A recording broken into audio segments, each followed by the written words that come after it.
پڑی اور اللہ نے دسترخوان بھیج دیا۔ ادریس علیہ السلام نے کہا آؤ کھاؤ۔ اسرائیل علیہ السلام نے کہا اللہ کی قسم جس نے آپ کو نبوت دی مجھے کھانے کی بالکل خواہش نہیں۔ ادریس علیہ السلام نے تھوڑا سا کھایا لیکن شک ہونے لگا کیونکہ پہلے اسرائیل علیہ السلام دودھ مانگ رہے تھے، اب کھانا نہیں کھا رہے۔ پھر رات بھر نماز میں لگے رہے۔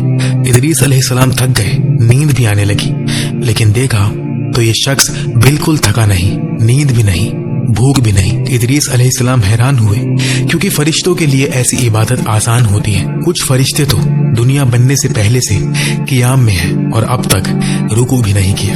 ادریس علیہ السلام نے حیرت سے کہا مجھے نہیں پتا تھا زمین پر مجھ سے زیادہ عبادت کرنے والا بھی کوئی ہے، اب میری عبادت مجھے چھوٹی لگ رہی ہے۔ اگلا دن آیا، شام کو ایک باغ سے گزرے۔ پھر اسرائیل علیہ السلام نے کہا اے اللہ کے نبی رات کہاں گزرے گی پتا نہیں، کیا کچھ انگور لے لیں؟ ادریس علیہ السلام پھر غصہ ہوئے اور کہا میں نے نہیں کہا تھا اللہ رزق بھیج دیتا ہے؟ اسرائیل علیہ السلام نے پھر استغفر اللہ کہا۔ رات کو پھر دسترخوان آیا، ادریس علیہ السلام نے کھایا اور اسرائیل علیہ السلام نے نہیں کھایا۔ پھر رات بھر نماز ادا کی۔ ادریس علیہ السلام تھک گئے لیکن اس شخص پر کوئی اثر نہیں۔ پھر ادریس علیہ السلام نے کہا اللہ کی قسم جس کے قبضے میں میری روح ہے سچ بتاؤ کہ تم انسان نہیں ہو۔ اسرائیل علیہ السلام نے کہا ہو سکتا ہے کہ میں آدم کی اولاد سے نہ ہوں۔ ادریس نے پوچھا پھر تم کون ہو؟ اسرائیل علیہ السلام نے کہا میں موت کا فرشتہ اسرائیل ہوں۔ ادریس علیہ السلام حیران رہ گئے اور پوچھا کیا میری روح قبض کرنے آئے ہو؟ کیا میری موت کا وقت آ گیا ہے؟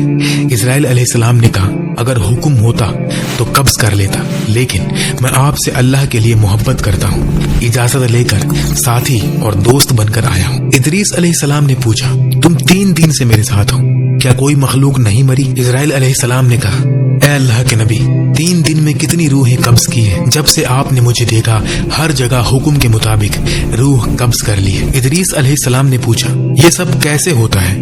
اسرائیل علیہ السلام نے کہا ساری دنیا میرے سامنے ایک دسترخوان کی طرح ہے، جیسے انسان ہاتھ بڑھا کر کھانا اٹھاتا ہے میں روح اٹھا لیتا ہوں۔ ادریس علیہ السلام نے کہا میری ایک خواہش ہے، مجھے موت کا مزہ چکھاؤ۔ اسرائیل علیہ السلام نے پوچھا موت کے درد سے کیا حاصل ہوگا؟ ادریس علیہ السلام نے کہا اگر موت چکھوں گا تو واپس آ کر کبھی نہ سوؤں گا، ہمیشہ اللہ کی عبادت کروں گا۔ اسرائیل علیہ السلام نے اللہ سے اجازت لی اور ادریس علیہ السلام کو موت کا مزہ چکھایا۔ پھر اللہ کے حکم سے واپس زندہ کر دیا گیا۔ جب آنکھ کھلی اسرائیل علیہ السلام نے پوچھا موت کا درد کیسا لگا؟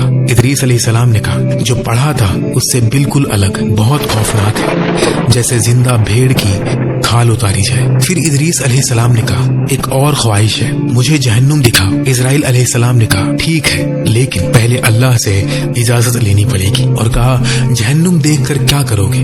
ادریس علیہ السلام نے کہا دیکھوں گا تو عبادت اور بڑھ جائے گی۔ اجازت ملی تو جہنم لے گئے۔ جہنم کے دروگا ڈر گئے، دروازہ سوئی کی نوک جتنا کھولا اور اتنے میں ہی آوازیں، گرمی، چیخیں، آگ سے ادریس علیہ السلام بے ہوش ہو گئے۔ ہوش آیا تو کہا یہ تو سوچ سے بھی زیادہ خوفناک ہے۔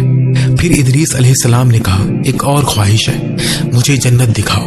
اسرائیل علیہ السلام نے کہا اللہ سے اجازت لوں گا، لیکن آپ تو ویسے بھی جنتی ہیں، قیامت کے دن آئیں گے ہی، ابھی کیا ضرورت ہے؟ ادریس علیہ السلام نے کہا اسی لیے دکھاؤ کہ شوق اور عبادت اور بڑھے۔ جنت کے دروازے پر پہنچے تو رضوان علیہ السلام اور دوسرے فرشتوں کو سلام کیا۔ فرشتوں نے پوچھا کون ہے؟ اسرائیل علیہ السلام نے کہا میں اسرائیل موت کا فرشتہ۔ سب ڈر گئے، کیا ہمارے بارے میں حکم آیا؟ اسرائیل علیہ السلام نے کہا نہیں، اللہ کے نبی ادریس علیہ السلام آئے ہیں، جنت دیکھنا چاہتے ہیں، اجازت ہے، دروازہ کھولو۔ دروازہ کھلا، ادریس علیہ السلام نے جنت کی ٹھنڈک، خوشبو، نہریں دیکھی اور ان کا دل لگ گیا۔ کہا چلو اندر جا کر تھوڑا پھل کھا لے، پانی پی لے، شوق اور بڑھے گا، عبادت اور زیادہ ہوگی۔ اندر گئے، پھل کھایا، پانی پیا۔ اسرائیل علیہ السلام نے کہا اب چلو وقت ہو چکا ہے واپس جانے کا۔ ادریس علیہ السلام نے ایک درخت کی ساخ پکڑ لی اور کہا کہ میں نہیں جاؤں گا۔ اسرائیل علیہ السلام حیران ہوئے، اللہ سے کہا یا رب میں کیا کروں، یہ نہیں جا رہے۔ اللہ نے فرمایا تم دونوں کے درمیان ایک فرشتے کو جج بناؤ، دونوں اپنی دلائل دو۔